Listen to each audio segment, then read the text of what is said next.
soy Jorge Martínez, uno de aquí de Marketing y Publicidad de Molins Nuevo, el segundo, y os voy a contar un poco el proyecto que estamos haciendo de fin de grado, una tienda llamada Molins Bakery de productos de repostería que nos realizan en Venezuela. Aquí lo que tenemos es la tienda, la que llevamos trabajando básicamente un mes y medio, y tenemos la distribución de los productos, con allí la TPV en la que realizamos las ventas, y aquí tenemos pues, a dos compañeras de clase que son las que son las encargadas de realizar las ventas.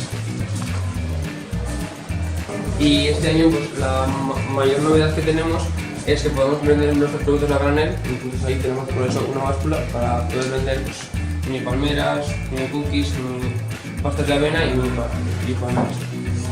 Eso es más o menos un poco pues, lo que vendemos. Y aquí pues, todo el trabajo que hemos realizado de tapar espacios que estaban en blanco, vacíos, pues son elementos relacionados con nuestra temática. Un poco desordenada es la clase en la que hemos estado trabajando hasta ahora y bueno, para trabajar en estos retos de ETACI nos han dividido en 4 grupos, 2 de 3 personas y 2 de 4 personas y al principio pues cada uno tenía sus propias ideas, sus propios nombres de tienda, manual de identidad corporativa y demás.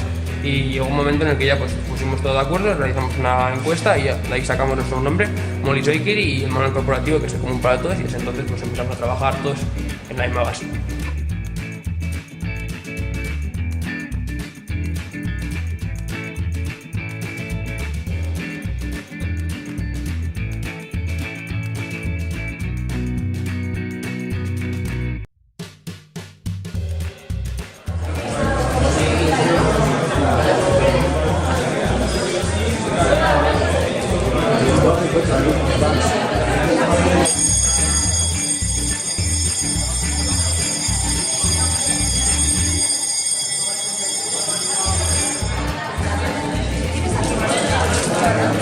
Gracias.